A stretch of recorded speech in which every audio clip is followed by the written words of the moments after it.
Kitab Bilangan.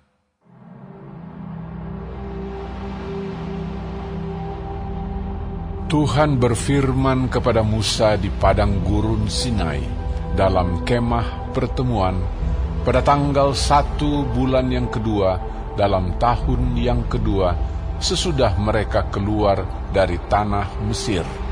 Hitunglah jumlah segenap umat Israel menurut kaum-kaum yang ada dalam setiap suku mereka. Dan catatlah nama semua laki-laki di Israel yang berumur 20 tahun ke atas dan yang sanggup berperang, orang demi orang. Engkau ini beserta Harun harus mencatat mereka menurut pasukannya masing-masing. Dari tiap-tiap suku harus ada satu orang yang mendampingi kamu, yakni orang yang menjadi kepala dari suku yang diwakilinya itu. Dan inilah nama semua orang yang harus mendampingi kamu. Dari suku Ruben, Elizur bin Sedeur. Dari suku Simeon, Selumiel bin Zurishaddai. Dari suku Yehuda, Nahason bin Aminadab. Dari suku Isakar, Netaniel bin Zuar. Dari suku Zebulon, Eliab bin Helon. Dari keturunan Yusuf, Elisama bin Amihud dari suku Efraim. Dan Gamaliel bin Pedazur dari suku Manasye. Dari suku Benyamin, Abidan bin Gideoni. Dari suku Dan, Ahiezer bin Amishaddai. Dari suku Asher, Pagiel bin Okran. Dari suku Gad, Eliasaf bin Rehuel. Dari suku Naftali, Ahira bin Enan. Itulah orang-orang yang dipilih dari umat itu, masing-masing sebagai pemimpin dari suku bapa leluhurnya. Mereka inilah kepala-kepala pasukan Israel. Lalu Musa dan Harun memanggil orang-orang yang tertunjuk namanya itu, dan pada tanggal 1 bulan yang kedua, mereka menyuruh segenap umat berkumpul. Kemudian silsilah orang-orang Israel disusun menurut kaum-kaum yang ada dalam setiap suku mereka, sedang nama-nama mereka yang berumur 20 tahun ke atas dicatat orang demi orang, seperti yang diperintahkan Tuhan kepada Musa. Demikianlah Musa mencatat mereka di padang gurun Sinai. Ketika silsilah Bani Ruben, yaitu keturunan anak sulung Israel, disusun menurut kaum-kaum yang ada dalam suku mereka, maka dicatatlah nama semua laki-laki yang berumur 20 tahun ke atas, semua orang yang sanggup berperang, orang demi orang. Jumlah yang dicatat dari suku Ruben ada 46.500 orang. Ketika silsilah Bani Simeon disusun menurut kaum-kaum yang ada dalam suku mereka, maka dicatatlah nama semua laki-laki yang berumur 20 tahun ke atas, semua orang yang sanggup berperang, orang demi orang. Jumlah yang dicatat dari suku Simeon ada 59.300 orang. Ketika silsilah Bani Gad disusun menurut kaum-kaum yang ada dalam suku mereka, maka dicatatlah nama orang-orang yang berumur 20 tahun ke atas, semua orang yang sanggup berperang. Jumlah yang dicatat dari suku Gad ada 45.650 orang.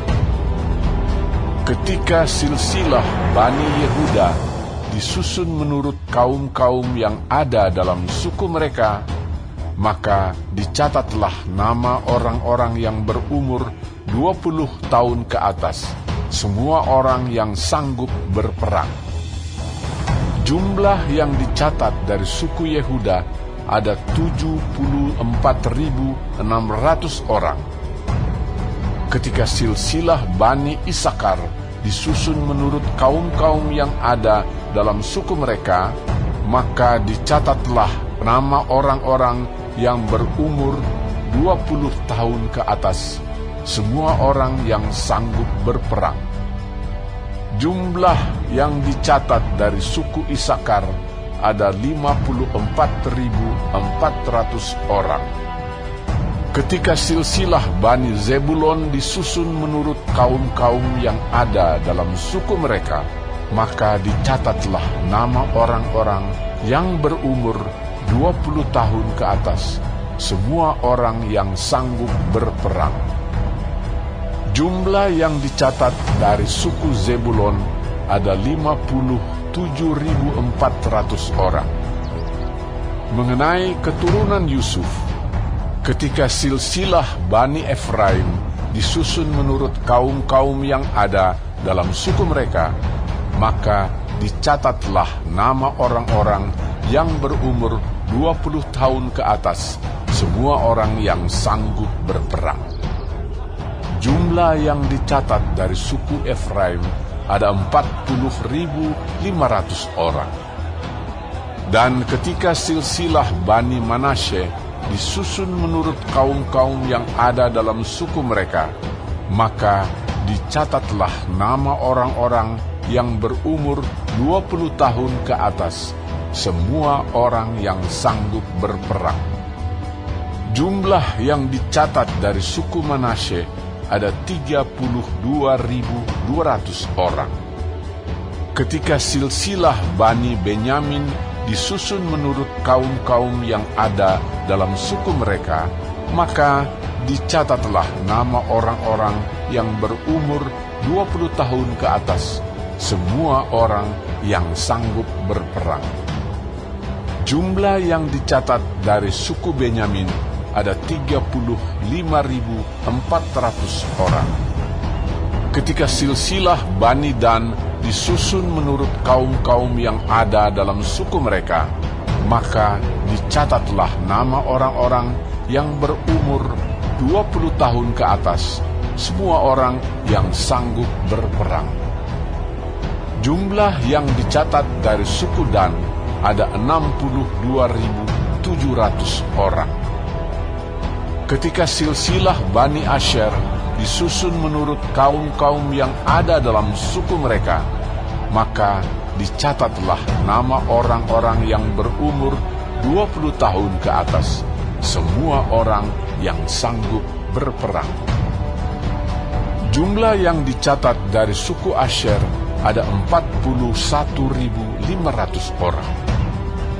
Ketika silsilah Bani Naftali disusun menurut kaum-kaum yang ada dalam suku mereka, maka dicatatlah nama orang-orang yang berumur 20 tahun ke atas, semua orang yang sanggup berperang. Jumlah yang dicatat dari suku Naftali ada 53.400 orang. Itulah jumlah orang-orang yang dicatat oleh Musa dan Harun dan dengan ke-12 pemimpin Israel yang masing-masing mewakili sukunya. Jadi semua orang Israel yang dicatat menurut suku-suku mereka, yaitu orang-orang yang berumur 20 tahun ke atas dan yang sanggup berperang di antara orang Israel, berjumlah 603.550 orang. Tetapi mereka yang menurut suku bapa leluhurnya, termasuk orang Lewi, tidak turut dicatat bersama-sama dengan mereka itu. Sebab Tuhan telah berfirman kepada Musa, hanya suku Lewi janganlah kau catat, dan janganlah kau hitung jumlahnya bersama-sama dengan orang Israel. Tetapi tugaskanlah mereka untuk mengawasi kemah suci, tempat hukum Allah, dengan segala perabotan dan perlengkapannya. Mereka harus mengangkat kemah suci dengan segala perabotannya. Mereka harus mengurusnya dan harus berkemah di sekelilingnya. Apabila berangkat, kemah suci harus dibongkar oleh orang Lewi, dan apabila berkemah, kemah suci harus dipasang oleh mereka. Sedang orang awam yang mendekat harus dihukum mati. Orang Israel haruslah berkemah masing-masing di tempat perkemahannya, dan masing-masing dekat panji-panjinya menurut pasukan mereka. Tetapi orang Lewi haruslah berkemah di sekeliling kemah suci, tempat hukum Allah, supaya umat Israel jangan kena murka. Orang Lewi haruslah memelihara kemah suci, tempat hukum itu.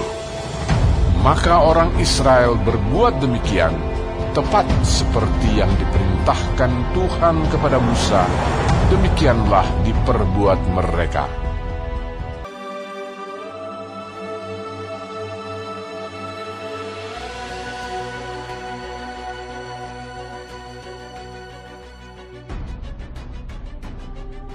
Tuhan berfirman kepada Musa dan Harun, Orang Israel harus berkemah masing-masing dekat panji-panjinya, menurut lambang suku-sukunya. Mereka harus berkemah di sekeliling kemah pertemuan, agak jauh daripadanya. Yang berkemah di sebelah timur dekat panji-panjinya ialah laskar Yehuda, menurut pasukan-pasukan mereka. Pemimpin Bani Yehuda ialah Nahason bin Aminadab. Pasukannya terdiri dari 74.600 orang yang dicatat. Yang berkemah di dekatnya ialah suku Isakar. Pemimpin Bani Isakar ialah Netaneel bin Zuar. Pasukannya terdiri dari 54.400 orang yang dicatat. Kemudian suku Zebulon.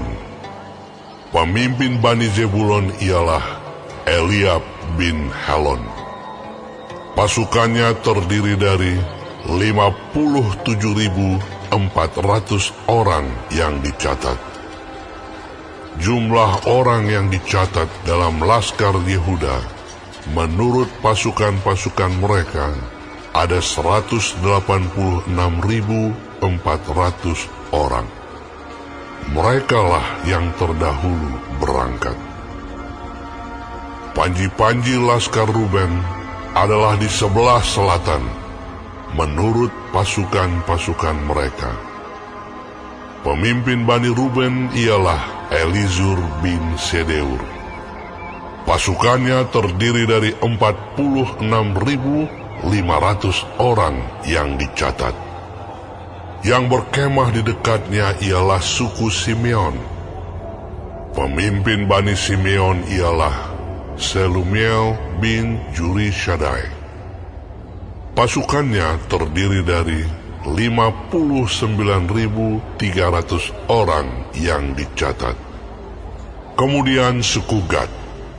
Pemimpin Bani Gad ialah Eliasaf bin Rehuel. Pasukannya terdiri dari 45.650 orang yang dicatat. Jumlah orang yang dicatat dalam laskar Ruben menurut pasukan-pasukan mereka ada 151.450 orang. Merekalah yang nomor 2 berangkat. Sesudah itu, berangkatlah kemah pertemuan dengan laskar orang Lewi di tengah-tengah laskar yang lain itu. Sama seperti mereka berkemah, demikianlah juga mereka berangkat, masing-masing di tempatnya menurut panji-panji mereka. Panji-panji laskar Efraim, menurut pasukan-pasukan mereka, adalah di sebelah barat. Pemimpin Bani Efraim ialah Elisama bin Amihud. Pasukannya terdiri dari 40.500 orang yang dicatat.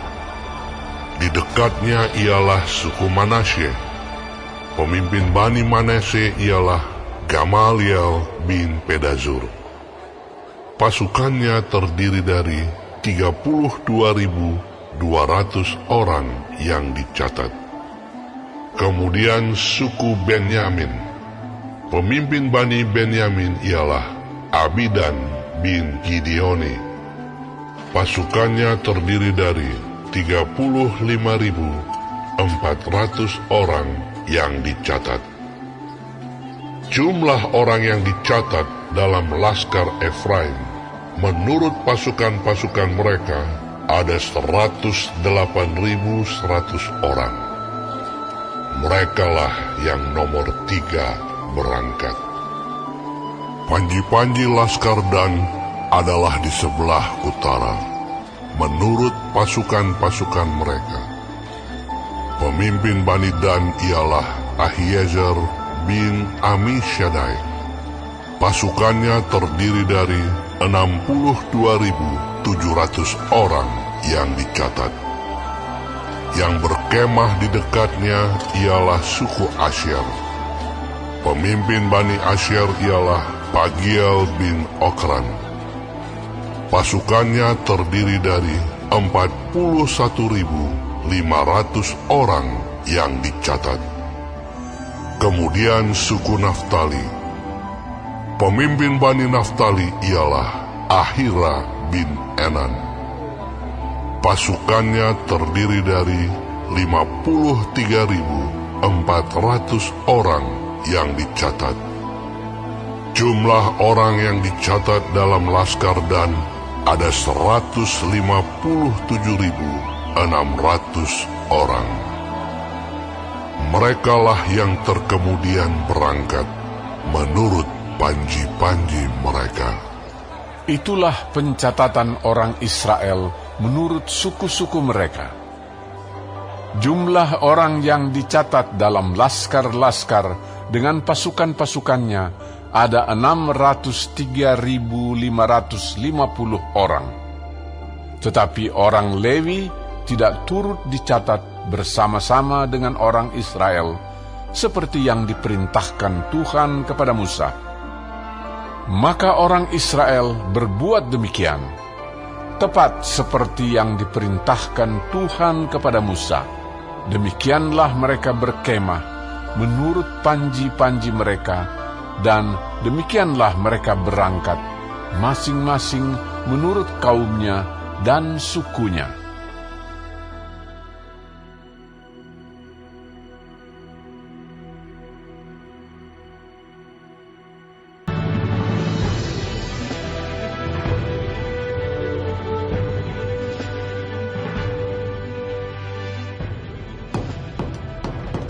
Inilah keturunan Harun dan Musa pada waktu Tuhan berfirman kepada Musa di Gunung Sinai. Nama anak-anak Harun ialah yang sulung Nadab, kemudian Abihu, Eleazar, dan Itamar. Itulah nama anak-anak Harun, imam-imam yang diurapi, yang telah ditabiskan untuk memegang jabatan imam.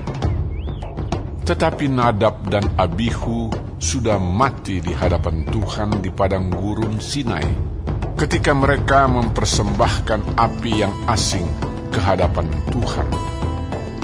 Mereka tidak mempunyai anak. Jadi ketika Harun, ayah mereka, masih hidup, yang memegang jabatan imam ialah Eleazar dan Itamar. Tuhan berfirman kepada Musa, "Suruhlah suku Lewi mendekat dan menghadap Imam Harun, supaya mereka melayani dia. Mereka harus mengerjakan tugas-tugas bagi Harun dan bagi segenap umat Israel di depan kemah pertemuan dan dengan demikian melakukan pekerjaan jabatannya pada kemah suci. Mereka harus memelihara segala perabotan kemah pertemuan dan mengerjakan tugas-tugas bagi orang Israel, dan dengan demikian melakukan pekerjaan jabatannya pada kemah suci. Orang Lewi harus kau serahkan kepada Harun dan anak-anaknya. Dari antara orang Israel, haruslah orang-orang itu diserahkan kepadanya dengan sepenuhnya. Tetapi Harun dan anak-anaknya haruslah kau tugaskan untuk memegang jabatannya sebagai imam. Sedang orang awam yang mendekat harus dihukum mati. Tuhan berfirman kepada Musa, Sesungguhnya aku mengambil orang Lewi dari antara orang Israel, ganti semua anak sulung mereka yang terdahulu lahir dari kandungan, supaya orang Lewi menjadi kepunyaanku. Sebab akulah yang punya semua anak sulung. Pada waktu aku membunuh semua anak sulung di tanah Mesir, maka aku menguduskan bagiku semua anak sulung yang ada pada orang Israel, baik dari manusia maupun dari hewan. Semuanya itu kepunyaanku. Akulah Tuhan.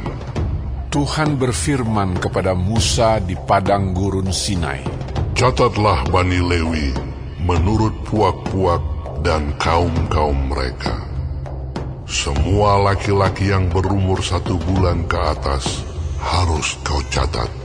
Lalu Musa mencatat mereka sesuai dengan titah Tuhan, seperti yang diperintahkan kepadanya.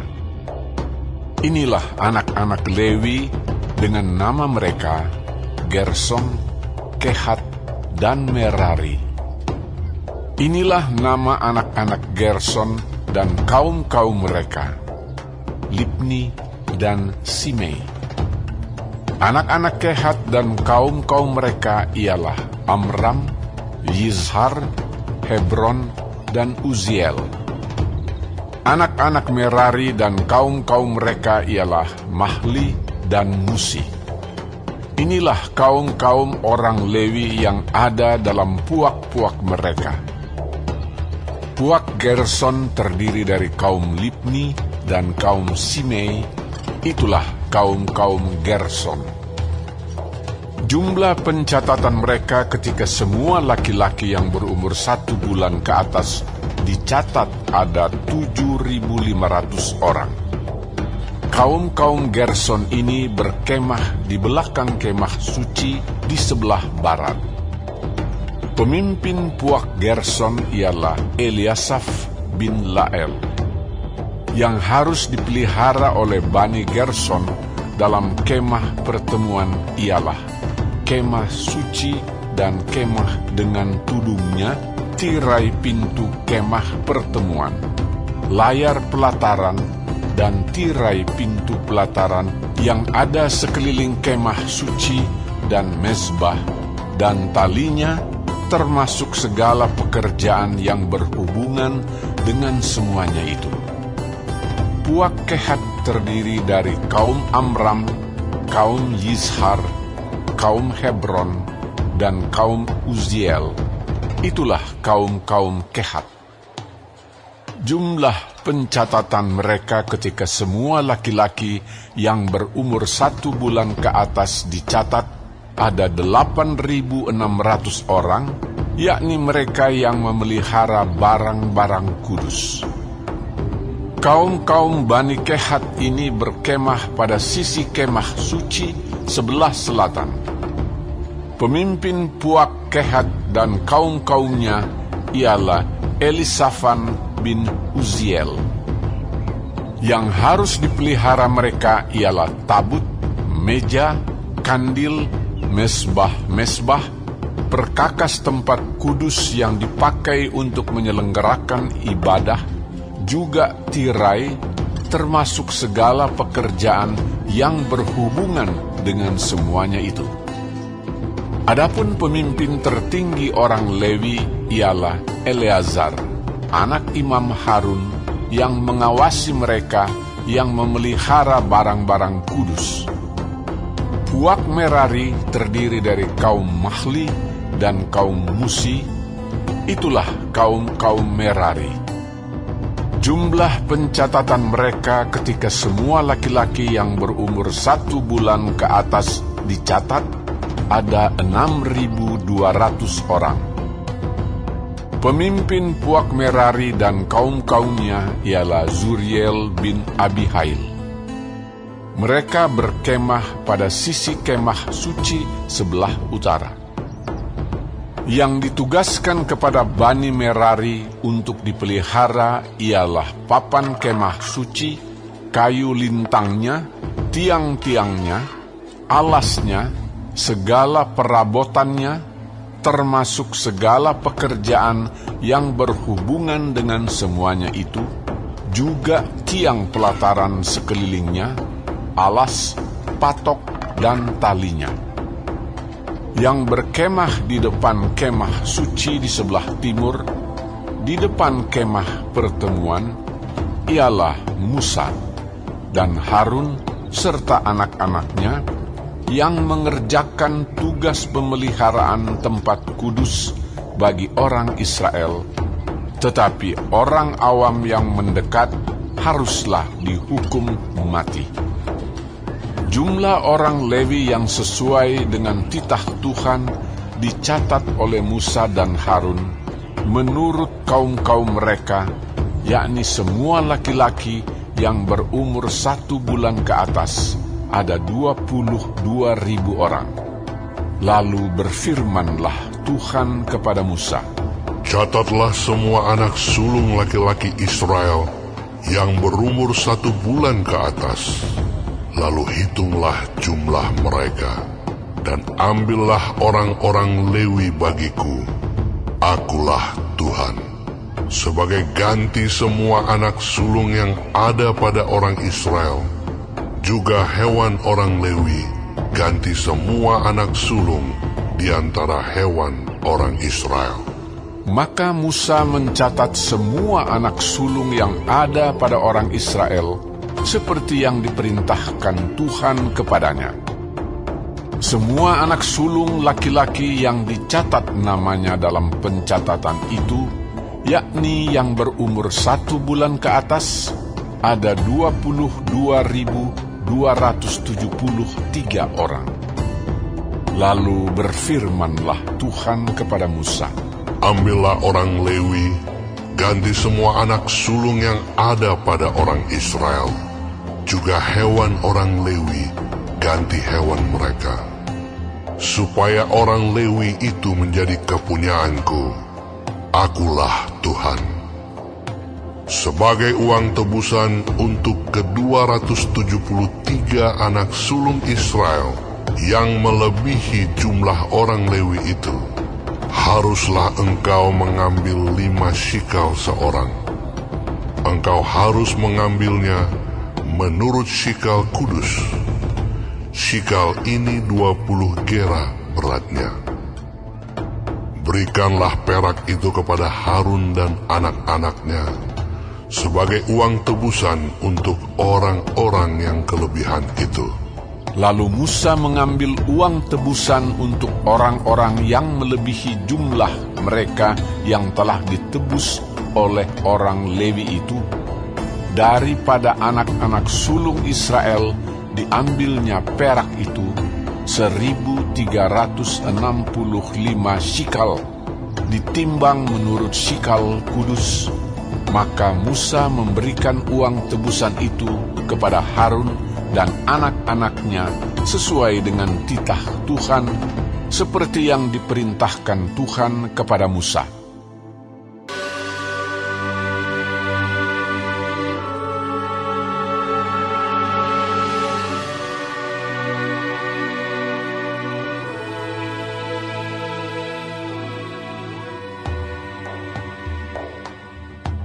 Tuhan berfirman kepada Musa dan Harun, "Hitunglah jumlah Bani Kehat sebagai suatu golongan tersendiri di antara Bani Lewi, menurut kaum-kaum yang ada dalam puak mereka. Hitunglah yang berumur 30 tahun ke atas, sampai yang berumur 50 tahun, semua orang yang kena wajib tugas, supaya mereka melakukan pekerjaan di kemah pertemuan. Pekerjaan jabatan orang Kehat di kemah pertemuan ialah mengurus barang-barang yang maha kudus. Kalau perkemahan akan berangkat, haruslah Harun dan anak-anaknya masuk ke dalam untuk menurunkan tabir penudung dan menudungkannya kepada tabut hukum. Di atasnya mereka harus meletakkan tutup dari kulit lumba-lumba, dan di atasnya lagi mereka harus membentangkan sehelai kain yang seluruhnya ungu tua. Kemudian mereka harus memasang kayu-kayu pengusung tabut itu. Lagi pula di atas meja roti sajian, mereka harus membentangkan sehelai kain ungu tua, dan di atasnya mereka harus meletakkan pinggan, cawan, piala, dan kendi korban curahan. Juga roti sajian harus tetap ada di atasnya. Di atas semuanya itu, mereka harus membentangkan sehelai kain kirmizi, lalu menudungnya dengan tudung dari kulit lumba-lumba. Kemudian mereka harus memasang kayu-kayu pengusung meja itu. Lalu mereka harus mengambil sehelai kain ungu tua dan menudungkannya kepada kandil untuk penerangan dengan lampu-lampunya, sepit-sepit dan penadah-penadahnya, dan segala perkakas minyaknya yang dipakai untuk mengurus kandil itu. Dan mereka harus meletakkannya dengan segala perkakasnya ke atas tudung dari kulit lumba-lumba dan meletakkannya di atas usungan. Di atas mezbah dari emas itu, mereka harus membentangkan sehelai kain ungu tua dan menudunginya dengan tudung dari kulit lumba-lumba. Kemudian mereka harus memasang kayu-kayu pengusung mezbah itu. Lalu mereka harus mengambil segala perkakas yang dipakai untuk menyelenggarakan kebaktian di tempat kudus, meletakkannya di atas sehelai kain ungu tua, dan menudunginya dengan tudung dari kulit lumba-lumba, kemudian meletakkannya di atas usungan. Dan mereka harus membersihkan mezbah itu dari abu, lalu membentangkan sehelai kain ungu muda di atasnya. Sesudah itu, meletakkan di atasnya segala perkakasnya yang dipakai untuk mengurusnya, yakni perbaraan, garpu, penyodok, bokor penyiraman, segala perkakas mezbah itu. Dan di atasnya mereka harus membentangkan tutup dari kulit lumba-lumba. Kemudian mereka harus memasang kayu-kayu pengusung mezbah itu. Setelah Harun dan anak-anaknya selesai menudungi barang-barang kudus dan segala perkakas tempat kudus, pada waktu perkemahan akan berangkat, barulah orang Kehat boleh masuk ke dalam untuk mengangkat barang-barang itu. Tetapi janganlah mereka kena kepada barang-barang kudus itu, nanti mereka mati. Jadi itulah barang-barang di kemah pertemuan yang harus diangkat Bani Kehat. Tetapi Eleazar, anak Imam Harun, bertanggung jawab atas minyak untuk penerangan, ukupan dari wangi-wangian, korban sajian yang tetap, dan minyak urapan. Ia bertanggung jawab atas segenap kemah suci dan segala isinya, yakni barang-barang kudus dan perabotannya. Tuhan berfirman kepada Musa dan Harun, Perhatikanlah, supaya Puak Kehat dan kaum-kaumnya jangan musnah binasa dari tengah-tengah orang Lewi. Inilah yang harus kamu lakukan bagi mereka, supaya mereka tinggal hidup dan jangan mati apabila mereka mendekat ke barang-barang maha kudus. Harun dan anak-anaknya haruslah masuk ke dalam dan menempatkan mereka masing-masing di tempat tugasnya dekat barang yang harus diangkat. Tetapi janganlah orang Kehat masuk ke dalam untuk melihat barang-barang kudus itu, walau sesaat pun, nanti mereka mati. Tuhan berfirman kepada Musa, Hitunglah juga jumlah Bani Gerson menurut Puak dan kaum-kaum mereka. Catatlah mereka yang berumur 30 tahun ke atas, sampai yang berumur 50 tahun, yakni setiap orang yang wajib tugas, supaya mereka melakukan pekerjaan jabatan di kemah pertemuan. Inilah tugas kaum-kaum Gerson dalam hal pekerjaan jabatan dan pengangkatan barang itu. Mereka harus mengangkat tenda-tenda kemah suci dan kemah pertemuan tudungnya, dan tudung dari kulit lumba-lumba yang ada di atasnya, tirai pintu kemah pertemuan, layar-layar pelataran, dan tirai pintu gerbang pelataran yang ada sekeliling kemah suci dan mezbah, dengan talinya dan segala perkakas untuk pekerjaan jabatan mereka. Dan mereka harus melakukan segala tugas yang perlu berkenaan dengan semuanya itu. Seluruh pekerjaan jabatan Bani Gerson harus dilakukan sesuai dengan perintah Harun dan anak-anaknya, yakni segala tugas pengangkatan barang dan pekerjaan jabatan itu. Kamu harus membuat mereka penanggung jawab atas segala yang harus diangkat mereka. Itulah tugas kaum-kaum Bani Gerson di kemah pertemuan. Mereka harus mengerjakan di bawah pimpinan Itamar, anak Imam Harun itu. Orang Merari haruslah kau catat menurut kaum-kaum yang ada dalam puak mereka. Catatlah mereka yang berumur 30 tahun ke atas sampai yang berumur 50 tahun, yakni setiap orang yang kena wajib tugas, supaya mereka melakukan pekerjaan jabatan pada kemah pertemuan.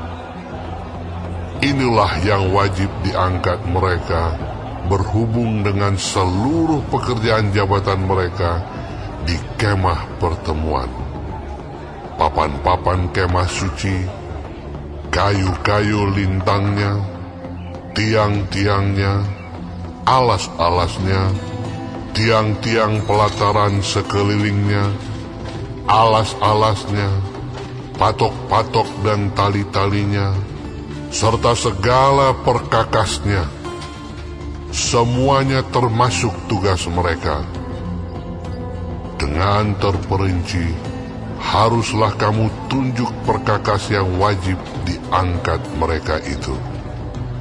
Itulah tugas kaum-kaum Bani Merari, yakni seluruh pekerjaan jabatan mereka di kemah pertemuan, yang harus dilakukan di bawah pimpinan Itamar, anak Imam Harun. Demikianlah Musa dan Harun dengan para pemimpin umat Israel mencatat Bani Kehat menurut kaum-kaum yang ada dalam puak mereka, yakni orang-orang yang berumur 30 tahun ke atas sampai yang berumur 50 tahun, setiap orang yang kena wajib tugas berhubung dengan pekerjaan jabatan di kemah pertemuan. Maka jumlah pencatatan mereka menurut kaum-kaum mereka ada 2.750 orang. Itulah orang-orang yang dicatat dari kaum-kaum Kehat, semua orang yang melakukan pekerjaan jabatan di kemah pertemuan, yakni mereka yang dicatat oleh Musa dan Harun sesuai dengan titah Tuhan dengan perantaraan Musa. Bani Gerson yang dicatat menurut kaum-kaum yang ada dalam puak mereka, yaitu orang-orang yang berumur 30 tahun ke atas sampai yang berumur 50 tahun, setiap orang yang kena wajib tugas berhubung dengan pekerjaan jabatan di kemah pertemuan. Jadi mereka yang dicatat menurut kaum-kaum yang ada dalam puak mereka berjumlah 2.630 orang. Itulah jumlah pencatatan kaum-kaum Bani Gerson, semua orang yang melakukan pekerjaan jabatan di kemah pertemuan, yakni mereka yang dicatat oleh Musa dan Harun sesuai dengan titah Tuhan. Bani Merari yang dicatat menurut kaum-kaum yang ada dalam puak mereka, yaitu orang-orang yang berumur 30 tahun ke atas sampai yang berumur 50 tahun, setiap orang yang kena wajib tugas berhubung dengan pekerjaan jabatan di kemah pertemuan. Jadi mereka yang dicatat menurut kaum-kaum mereka berjumlah 3.200 orang. Itulah jumlah pencatatan kaum-kaum Bani Merari, yakni mereka yang dicatat oleh Musa dan Harun sesuai dengan titah Tuhan dengan perantaraan Musa.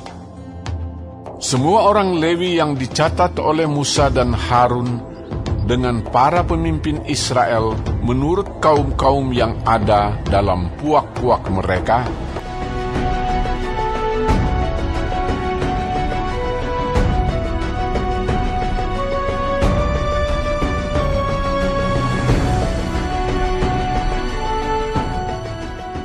yakni orang-orang yang berumur 30 tahun ke atas sampai yang berumur 50 tahun, setiap orang yang wajib melakukan pekerjaan jabatan di kemah pertemuan dan pekerjaan pengangkatan barang. Jadi mereka yang dicatat berjumlah 8.580 orang. Sesuai dengan titah Tuhan dengan perantaraan Musa, maka mereka masing-masing dibuat penanggung jawab atas apa yang harus dikerjakan dan diangkatnya.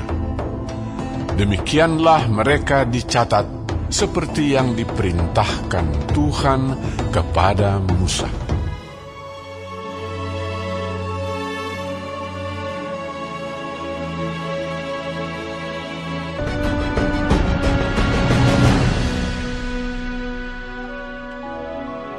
Tuhan berfirman kepada Musa, "Perintahkanlah kepada orang Israel, supaya semua orang yang sakit kusta, semua orang yang mengeluarkan lelehan, dan semua orang yang najis oleh mayat disuruh meninggalkan tempat perkemahan, baik laki-laki maupun perempuan.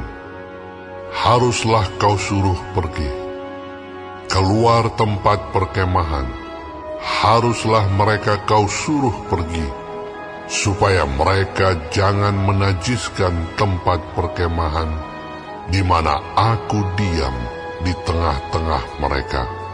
Maka orang Israel berbuat demikian. Mereka menyuruh orang-orang itu meninggalkan tempat perkemahan, seperti yang difirmankan Tuhan kepada Musa. Demikianlah diperbuat orang Israel. Tuhan berfirman kepada Musa, Berbicaralah kepada orang Israel, apabila seseorang, laki-laki atau perempuan, melakukan sesuatu dosa terhadap sesamanya manusia, dan oleh karena itu berubah setia terhadap Tuhan, sehingga orang itu menjadi bersalah, maka haruslah ia mengakui dosa yang telah dilakukannya itu, kemudian membayar tebusan sepenuhnya dengan menambah 1/5, lalu menyerahkannya kepada orang terhadap siapa ia bersalah. Tetapi apabila orang itu tidak ada kaumnya, kepada siapa dapat dibayar tebusan salah itu, maka tebusan salah yang harus dibayar itu menjadi kepunyaan Tuhan, dan adalah bagian imam, belum terhitung domba jantan pendamaian yang dipakai untuk mengadakan pendamaian bagi orang itu. Dari persembahan-persembahan kudus yang disampaikan orang Israel kepada imam, persembahan khususnya adalah bagian imam. Sedang persembahan-persembahan kudus yang dibawa oleh seseorang adalah bagian orang itu sendiri. Hanya apa yang diserahkannya kepada seorang imam adalah bagian imam itu.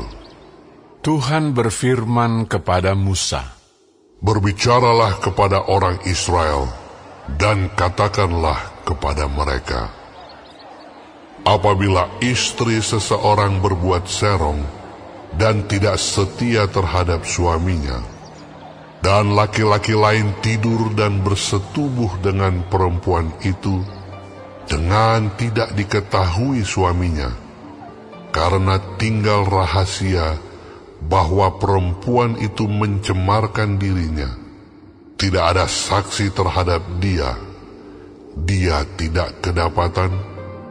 Dan apabila kemudian roh cemburu menguasai suami itu, sehingga ia menjadi cemburu terhadap istrinya, dan perempuan itu memang telah mencemarkan dirinya, atau apabila roh cemburu menguasai suami itu, sehingga ia menjadi cemburu terhadap istrinya, walaupun perempuan itu tidak mencemarkan dirinya, maka haruslah orang itu membawa istrinya kepada imam, dan orang itu harus membawa persembahan karena perempuan itu sebanyak 1/10 eva tepung jelai, yang ke atasnya tidak dituangkannya minyak, dan yang tidak dibubuhinya kemenyan, karena korban itu ialah korban sajian cemburuan,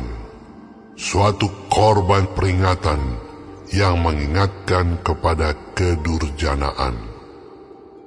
Maka haruslah imam menyuruh perempuan itu mendekat dan menghadapkannya kepada Tuhan. Lalu imam harus membawa air kudus dalam suatu tempayan tanah. Kemudian harus memungut debu yang ada di lantai kemah suci dan membubuhnya ke dalam air itu. Apabila imam sudah menghadapkan perempuan itu kepada Tuhan, haruslah ia menguraikan rambut perempuan itu, lalu meletakkan korban peringatan, yakni korban sajian cemburuan, ke atas telapak tangan perempuan itu, sedang di tangan imam haruslah ada air pahit yang mendatangkan kutuk.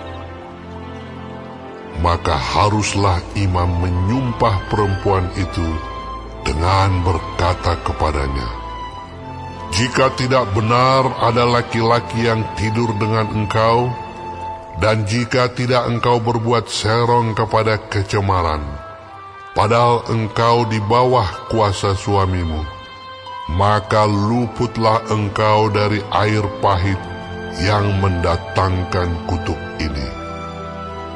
Tetapi jika engkau, padahal engkau di bawah kuasa suamimu, berbuat serong dan mencemarkan dirimu, oleh karena orang lain dari suamimu sendiri bersetubuh dengan engkau, dalam hal ini haruslah imam menyumpah perempuan itu dengan sumpah kutuk.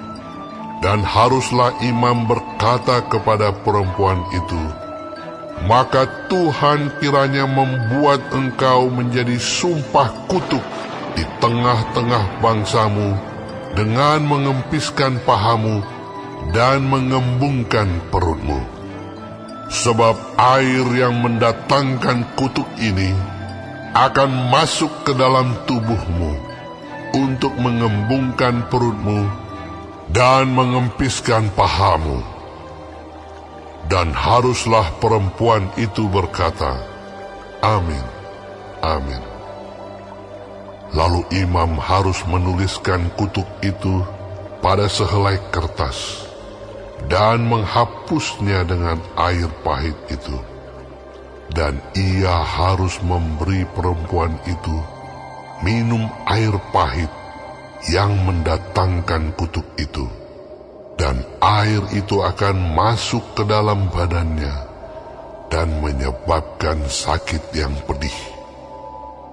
Maka haruslah imam mengambil korban sajian cemburuan dari tangan perempuan itu, lalu mengunjukkannya ke hadapan Tuhan dan membawanya ke mezbah.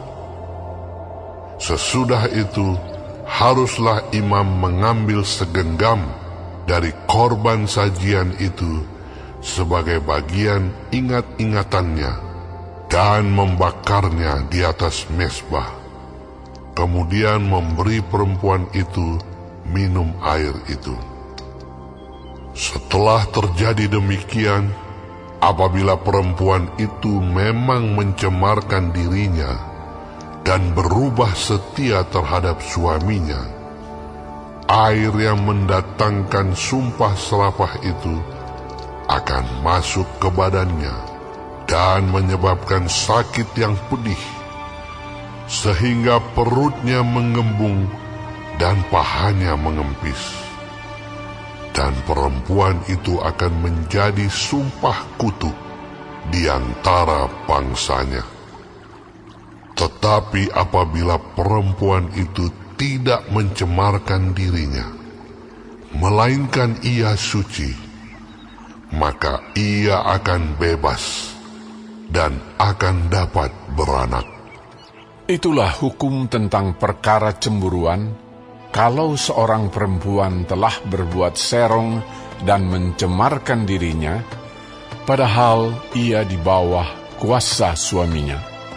Atau kalau roh cemburu menguasai seorang laki-laki, sehingga ia cemburu terhadap istrinya, ia harus menghadapkan perempuan itu kepada Tuhan, dan imam haruslah melaksanakan seluruh hukum ini kepada perempuan itu. Laki-laki itu akan bebas daripada salah, tetapi perempuan itu haruslah menanggung akibat kesalahannya.